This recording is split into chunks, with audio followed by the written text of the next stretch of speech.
Buenas noches, Dios los bendiga a todos los que nos ven. Estamos aquí nuevamente en BBG Ministries y traemos otro mensaje de la palabra de Dios. En esta noche queremos traer el mensaje que lo daremos en dos partes. En esta noche daremos la primera parte y en la próxima vez traeremos la segunda parte. Como es un poco largo, pensamos que sería mejor dividir el mensaje en dos porciones. Así es que espero que nos vean la próxima vez cuando traeremos la segunda parte de este mensaje que se llama La mayordomía de la Gran Comisión, basado en Mateo 28, 19 y 20. Muchas iglesias en diferentes denominaciones en esta época hablan de mayordomía. Así es que estamos considerando ese tema, la mayordomía de la Gran Comisión, y va a ser basado en el texto Mateo 28, 19 y el 20. Y el pasaje es el siguiente, dice de la siguiente manera: por tanto, id y haced discípulos a todas las naciones, bautizándolos en el nombre del Padre, y del Hijo, y del Espíritu Santo, enseñándoles que guarden todas las cosas que os he mandado, y he aquí, yo estoy con vosotros todos los días hasta el fin del mundo. Amén. Esa es la palabra de Dios. Entonces, entraremos en nuestro mensaje inmediatamente. Y déjenme hacer una recordatorio aquí. Me recuerdo yo cuando estaba joven y decidí ir al colegio. Yo decidí, tenía que hacer una decisión cuando estaba joven, a qué escuela iba a ir a estudiar. Y le doy gracias a un hermano que predicó en una ocasión y me fue de buen instrumento, gran instrumento bajo la mano de Dios. El hermano Jo realmente, quien me motivó en cierta manera por sus predicaciones, y fue por el que en parte, ¿no? Decidí ir al colegio cristiano en Dallas, Texas, donde yo estudié, y decidí ir allá después de salir de terminar la escuela aquí en los 12 años aquí en Houston. Pero le doy gracias a Dios y al hermano que se atrevió a predicar en varias ocasiones y frecuentemente hacía llamados él, que yo me recuerdo, ¿no? Pero vamos a entrar en este mensaje, la mayordomía de la Gran Comisión, basado en Mateos 28, 19 y 20. Y seguramente ustedes han escuchado este pasaje, seguramente ustedes están familiarizados, lo acabamos de leer.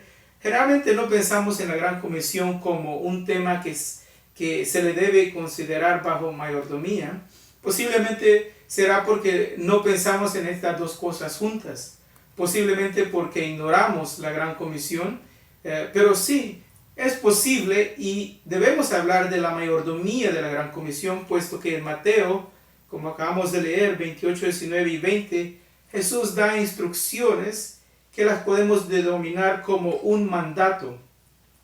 Y si es un mandato, entonces somos responsables por cumplir la Gran Comisión. Por último, hay que decir que que la mayordomía de la Gran Comisión está vigente. Y a algunos les pasará un poco superfluo que digamos eso, pero es necesario recordarlo y decirlo. Pero también hay algo más importante de que debemos de hablar. ¿Por qué nos referimos a este mandato como la Gran Comisión? Bueno, vamos a explorar eso en este momento. La gran visión de Jesús, podemos decirlo así. Frecuentemente se ha debatido la diferencia entre lo que es una visión y lo que es una misión, ¿no? Algo más enfocado. Lo bueno es que las Escrituras nos aclaran esto en este sencillo pasaje. Podemos decir que este mandato que Jesús dio a sus discípulos es la visión, o sea, la gran visión, mientras que el cumplir porción o parte de esta visión es una misión, ¿no? Usamos la palabra parte porque nadie podría cumplir toda la visión de Jesús al mismo tiempo. La visión de Jesús es demasiado amplia para una sola iglesia, para solo un ministerio o para solo un evangelista. Aunque hay que añadir que si en algún tiempo se ha podido ver la visión de Jesús, es hoy en día. Estaba recordando una estadística que crucé por ahí, me encontré por allí, y decía que han habido muchos planes de evangelizar el mundo, y la mayoría de ellos han fallado. Me pareció muy interesante eso. Hay muchos ministerios que tienen esa visión global, ¿no? De evangelizar no a un país o a dos países, sino que todos los países. Algunos son más atrevidos y dicen, vamos a evangelizar al mundo entero, porque hay una diferencia, ¿no? Obviamente, si evangelizas todos los países versus todo el mundo, es un poco diferente, casi lo mismo, pero de todas maneras, me pareció interesante que la estadística dice de que la mayoría de los planes han fallado. Pero hoy en día podemos ver diferentes ministerios, diferentes evangelistas, diferentes iglesias tratando de cumplir la gran comisión. Algunos de los más destacados encontramos los bautistas, los luteranos, los pentecosteses y evangelistas de mucho nombre como Billy Graham y Luis Palau, que ya están dejando el escenario, y organizaciones como los Gedeones o Evangelism Explosion en inglés, ¿no? Entre muchos otros. Y cada uno de ellos está sembrando la palabra de Dios en una u otra manera y de diferentes ángulos, podríamos decir.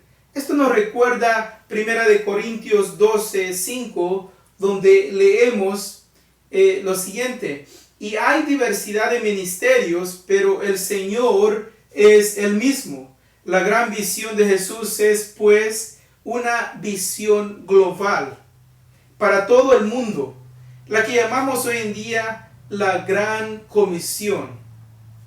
Entonces, lo que vamos a hacer en esta noche es analizar un poco el pasaje. No vamos a entrar tan profundo, porque si no, pues tendríamos que hacer varios mensajes, ¿no? Pero solo entraremos algo, vamos a entrar algo, a analizarlo un poco este pasaje, y vamos a ver la división de la Gran Comisión.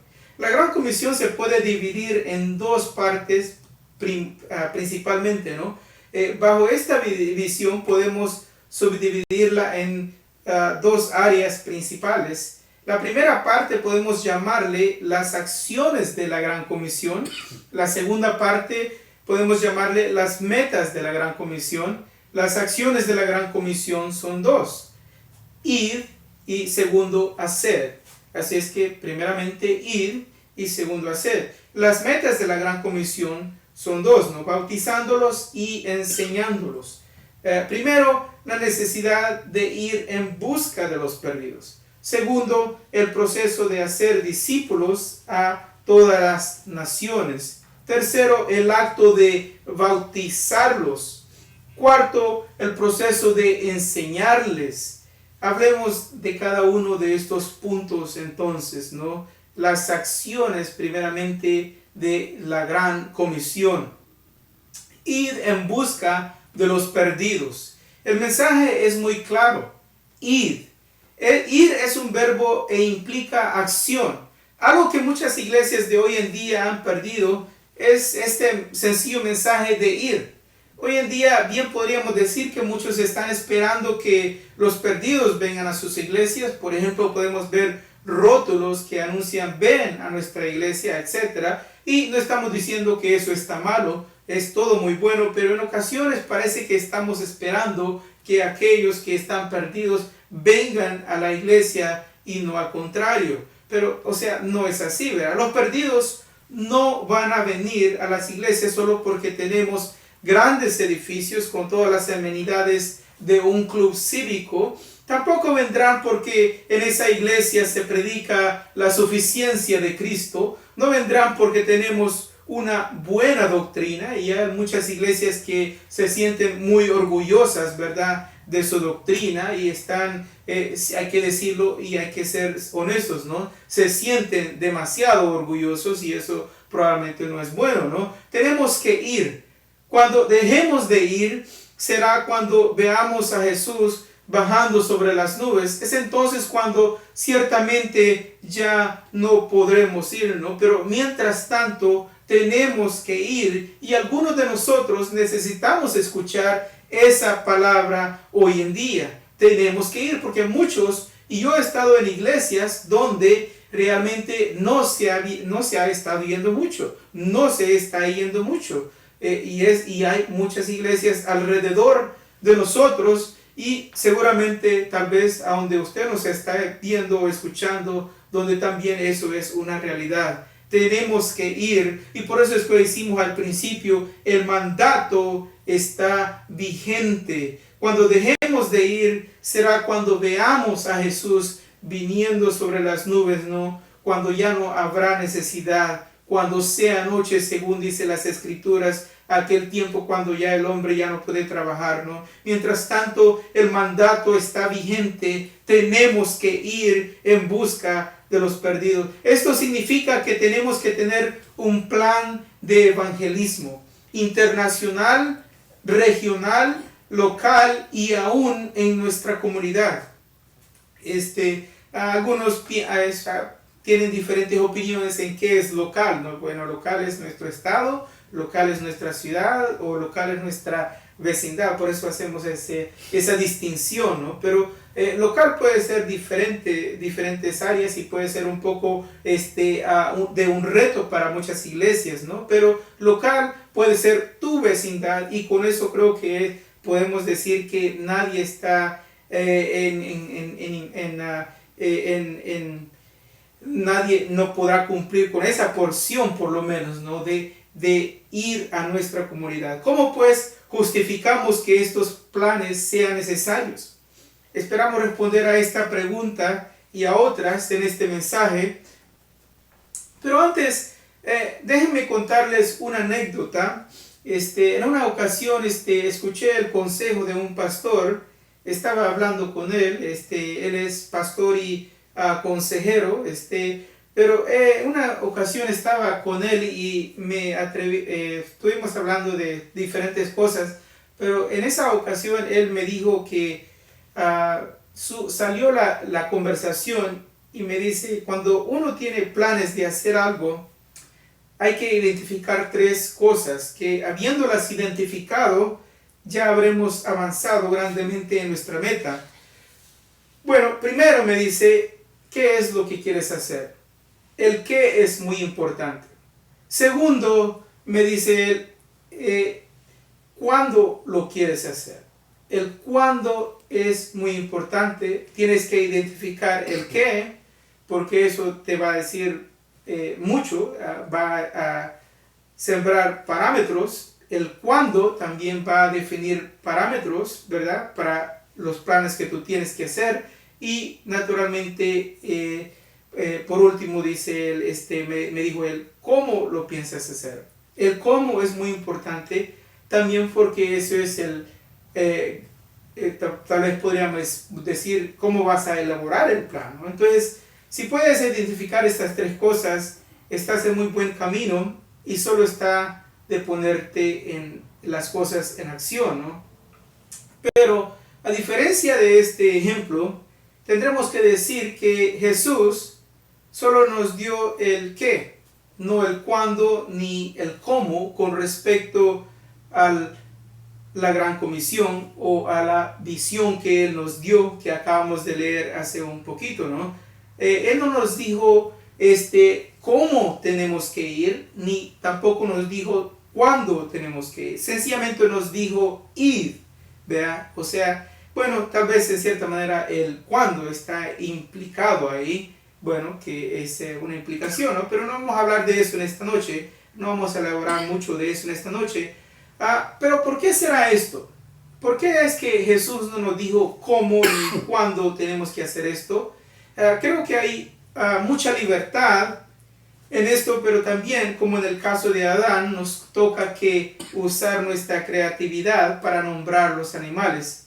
Acordémonos que en Génesis 2:19, Dios no le dijo a Adán, ¿sabes qué? Aquel nombre no me gusta como le pusiste, ponle en vez de cabrito, ponle gallina. No le dijo Dios así a Adán, no lo corrigió evidentemente, porque le dijo, y cualquier nombre que él le puso, ese fue el nombre del animal, ¿no? Entonces, yo creo que algo similar está pasando en este pasaje aquí, ¿no? Ahora, pues volvamos a nuestro mensaje y hablemos de hacer discípulos, ¿no?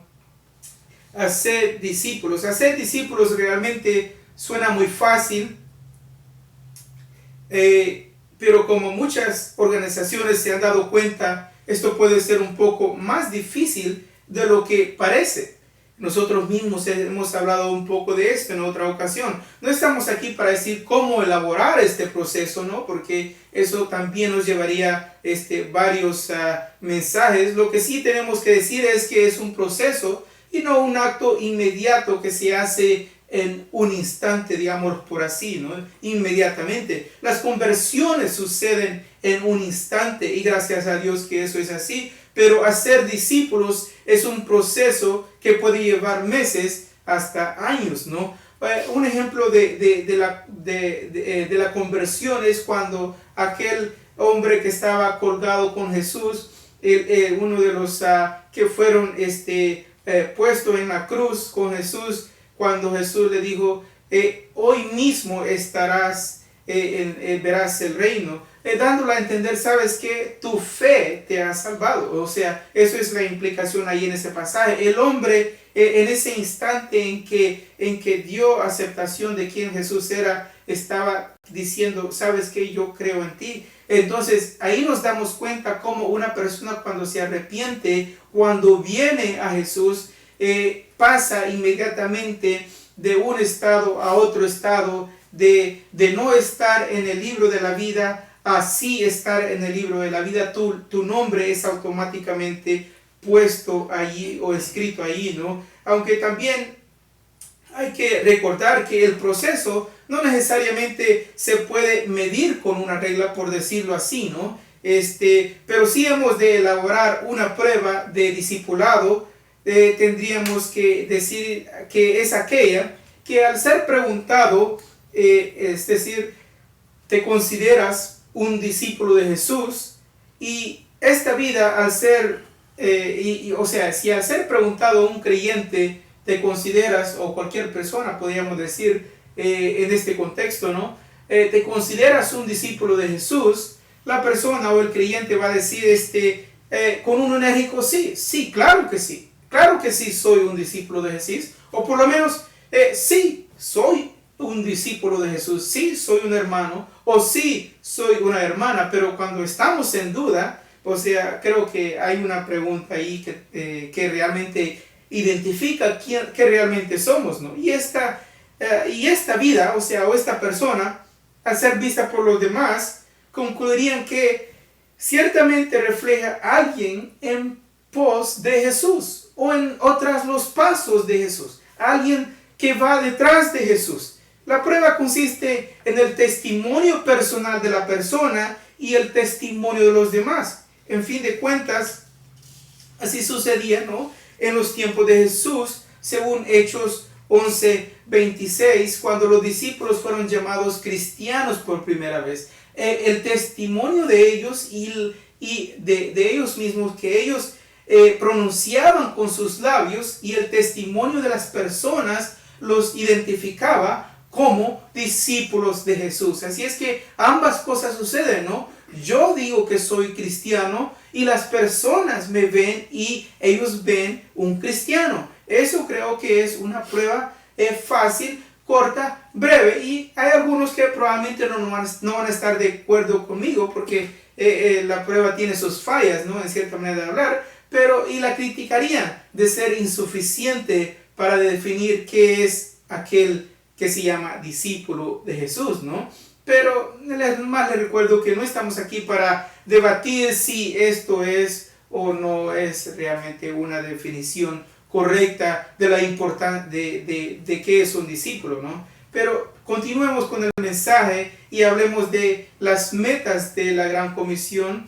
Hemos hablado de las acciones que son ir y luego hacer discípulos de Jesús. Ahora hablamos de las metas de la Gran Comisión, primeramente bautizándolos. Eso es lo que Jesús dijo. Jesús mismo se bautizó por Juan el Bautista y de esta manera instituyó esta ordenanza en la iglesia. Notemos que cuando Jesús se bautizó lo hizo cuando era mayor, cuando era un hombre adulto, ¿no? Y eso es muy importante. A punto de empezar su ministerio es cuando él llegó a Juan el Bautista y se bautizó, y podemos leer esto en el libro de Juan y también en los otros evangelios, ¿no? Realmente fue un acto ceremonial en su caso, y esto es lo que debemos de practicar en la iglesia, ¿no? Es un acto ceremonial donde el creyente da evidencia de una nueva vida en Cristo Jesús, obedeciendo el mandato de Jesús, ¿no? Porque así lo hizo Él.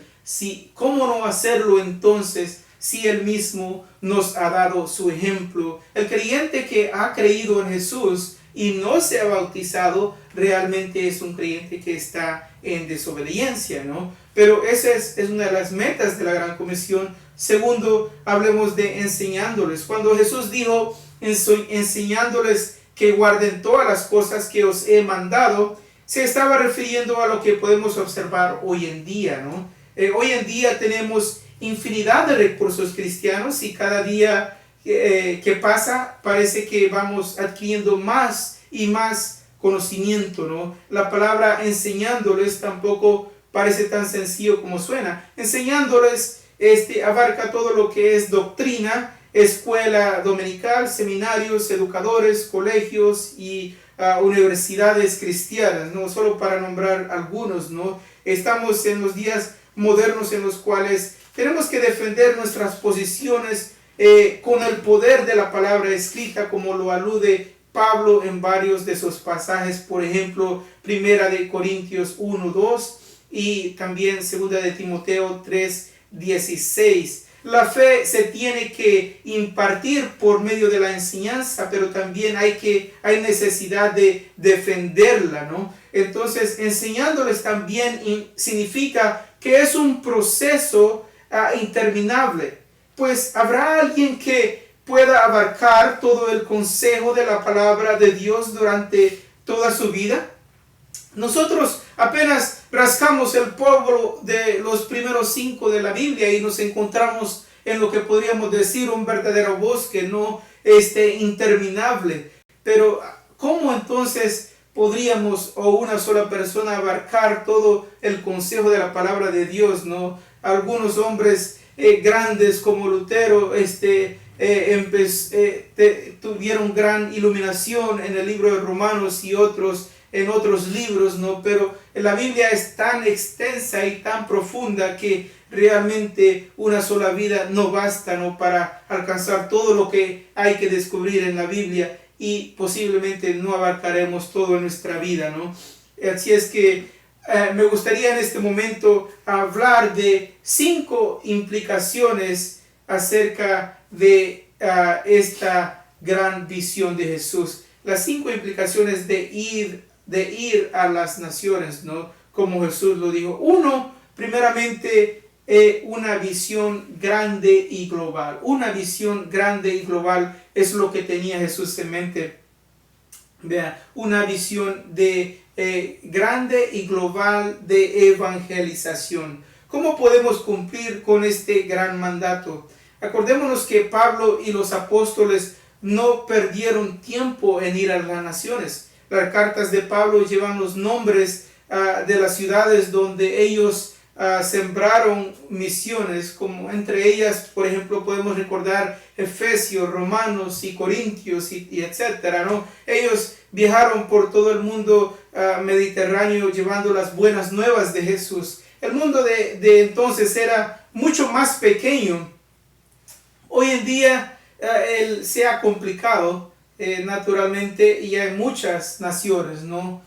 Hoy en día el mundo, podríamos decir, se hizo más grande y a la vez más pequeño, ¿no? Cada generación tiene la obligación de contar las naciones de su época y de evangelizarlas. Bien podemos hacer la pregunta: ¿a cuántas naciones hemos llevado el evangelio?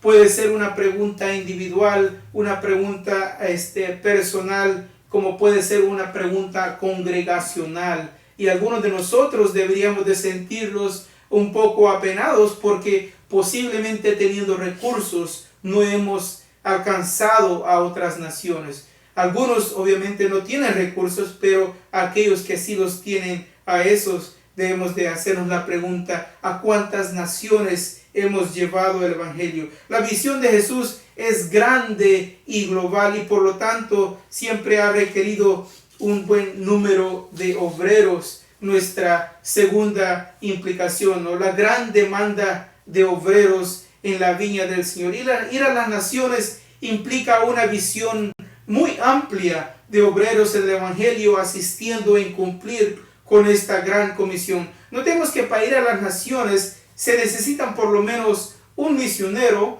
un evangelista, un pastor, un maestro y algunos dirían un apóstol, ¿no? Inicialmente solo necesitaríamos un misionero, pero cuando el misionero se establece hay más necesidad de obreros, naturalmente, porque se necesitan esto y otro y muchos diferentes tipos de personal, ¿no? Lo grandioso de la gran comisión es que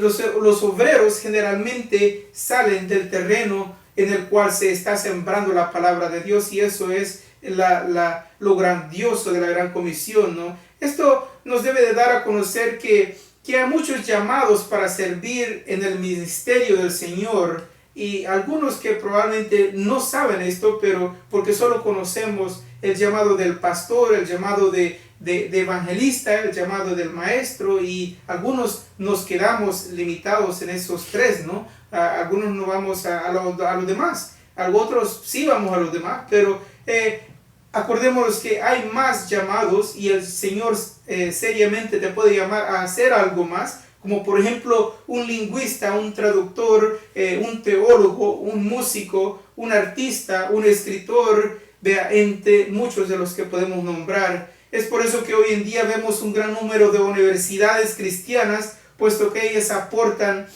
gran parte de los recursos humanos, aquellos que están entrenados en la palabra de Dios con diferentes especialidades, y sí que se necesitan ahora en día, ¿no? La preparación académica. Otra de las implicaciones de ir a las naciones es una preparación académica, ¿no? Ir a las naciones implica una visión muy amplia de personas académicamente preparadas. No podemos ir a menos que sepamos los idiomas o lenguajes que estos hablan. Aprender idiomas necesariamente implica cierto nivel de educación. Enseñar a otros que hablan otros idiomas también implica la necesidad de por lo menos conocer bien tu propio idioma, ¿no? ¿Cómo llevaremos la palabra de Dios a otras naciones a menos que sepamos sus lenguas? ¿Cómo evangelizaremos eficazmente en China o en Arabia Saudita sin saber árabe o sin saber chino, ¿no? ¿Cómo leerán la palabra a menos que la traduzcamos en sus idiomas? Para eso tiene que haber personas especialistas, entrenados en los lenguajes antiguos de la Biblia, como el griego y el hebreo y el arameo, y en los lenguajes también, tienes que saber por lo menos, algunos tienen que saber hasta inglés, ¿no? ¿Cómo podemos darnos cuenta hoy en día? Una buena educación suele ser indispensable en muchos sectores de la viña del Señor, pero no estamos diciendo que tampoco no se puede servir en la viña del Señor sin una educación, ¿no? Todo lo contrario, podemos y cualquier persona puede servir en la viña del Señor, tengas o no tengas educación. Acordémonos que Jesús mismo no fue a una universidad, y muchos de los discípulos, Pablo fue una excepción, ¿no? muchos de los apóstoles no fueron a una universidad o a un entrenamiento específico de, como le llamaríamos, una universidad ahora en día, ¿no? También hay una implicación de preparación financiera, ¿no?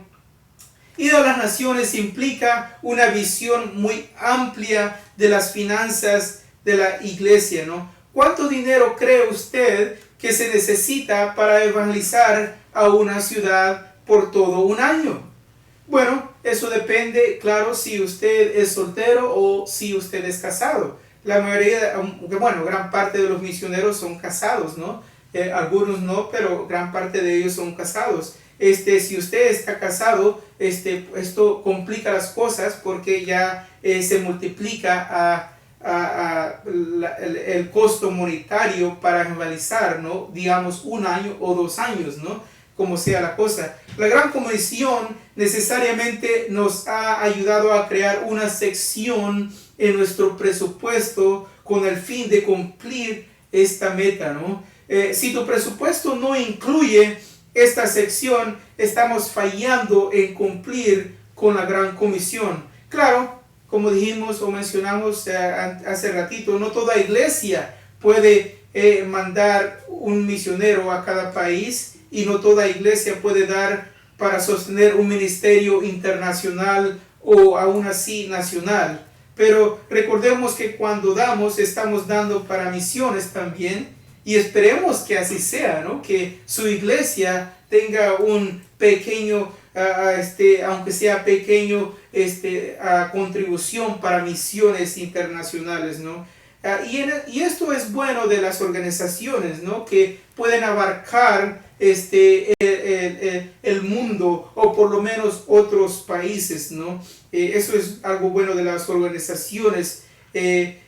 Algo que podemos decir resulta bueno en oposición a aquellas iglesias que son independientes, ¿no? A veces el empezar independientemente es difícil porque nos limita, por lo menos en este aspecto, ¿no? Si la iglesia local no tiene misiones, entonces necesita apoyar, ¿no? Por último, hablemos de algo que raramente consideramos como necesario para cumplir esta meta, pero que probablemente es primordial o esencial, ¿no?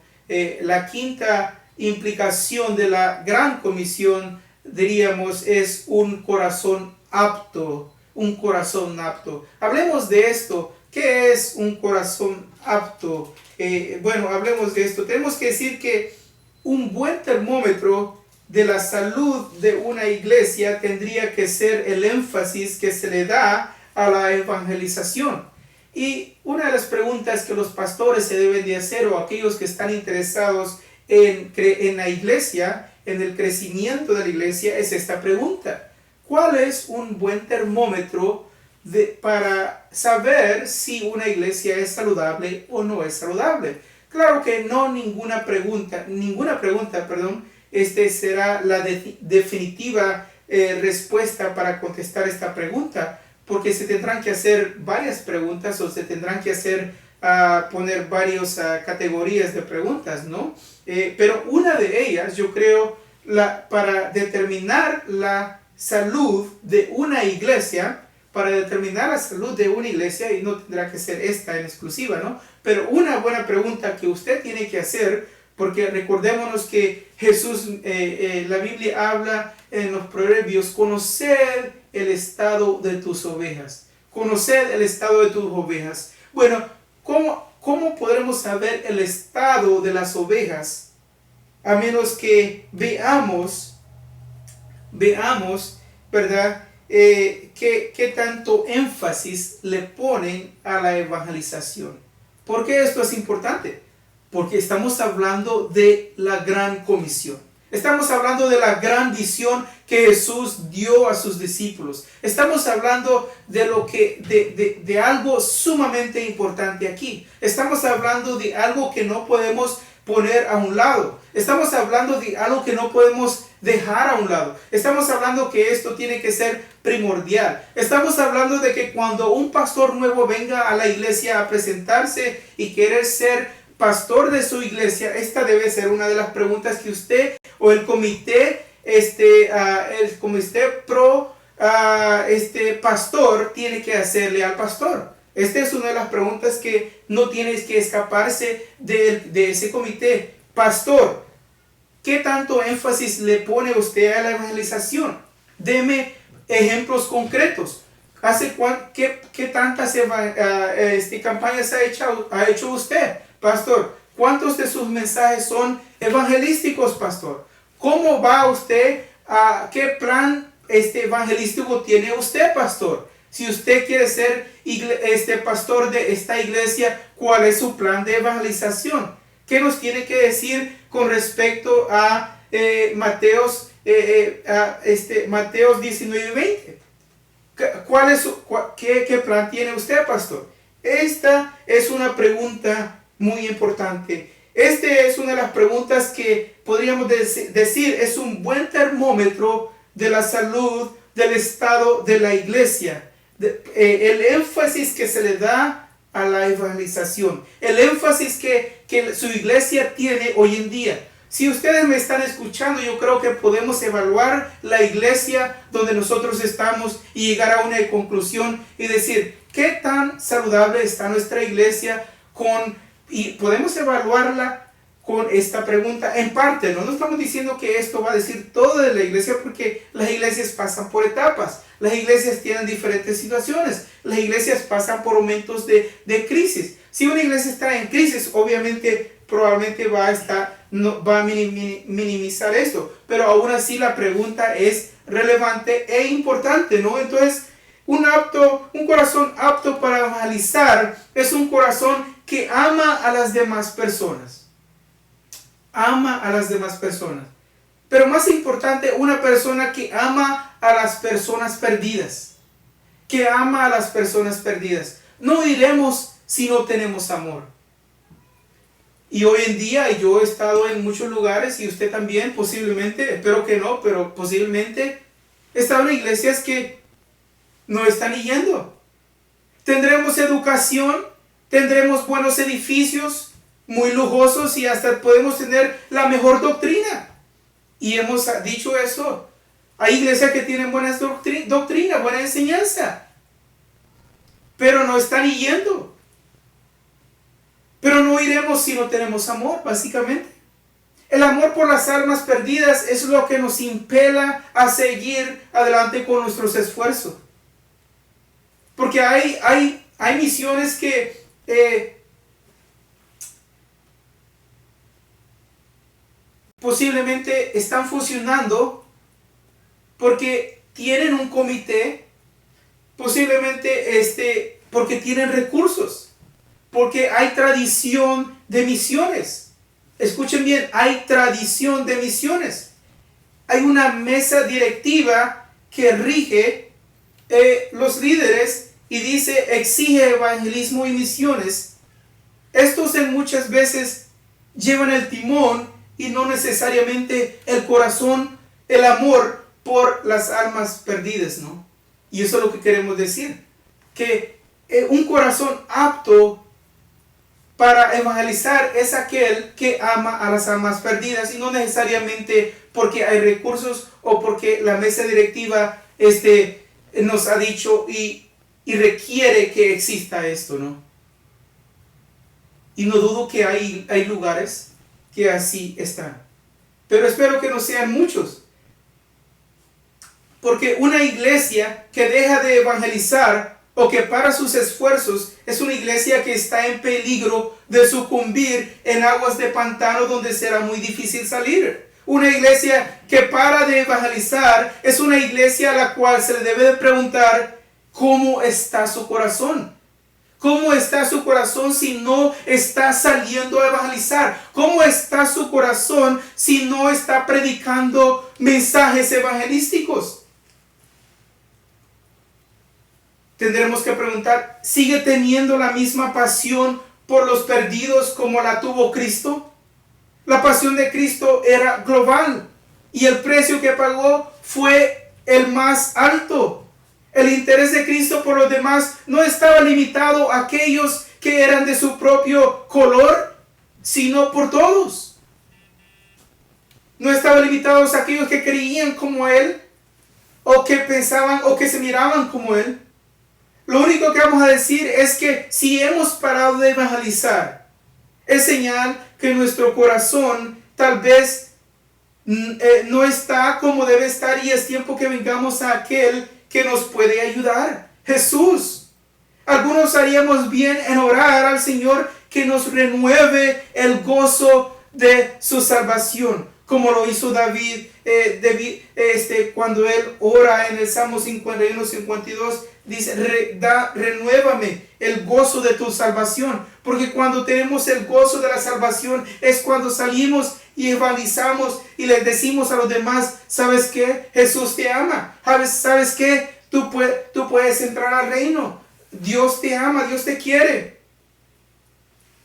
Un corazón apto es uno que ama a las almas perdidas. Ese es un corazón apto. Y este es la situación en la que tenemos que evaluar hoy en día cómo está nuestro corazón. Y lamento decir que posiblemente hay iglesias que no están haciéndolo. Lamento decir que ese es el caso, y tenemos que venir a Jesús y evaluarnos y admitir y mirar a nuestra propia iglesia y decir, nuestra iglesia no está bien. Nuestra iglesia no está bien y hay que hacer algo. Por los líderes hay que orar y hay que pedirle al Señor que nos traiga remordimiento sobre nuestra situación personal, congregacional, porque no está bien. No estamos bien si no estamos siguiendo, si no estamos saliendo, si no estamos evangelizando, nuestro corazón no está bien. Por último, hay algunas otras cosas que podríamos decir acerca de las implicaciones de la Gran Comisión, pero no queremos alejarnos de nuestro objetivo principal. Las implicaciones de la Gran Comisión hablan de su complejidad y su globalidad, ¿no? La Gran Comisión es un gran reto para la iglesia global de Jesús Cristo.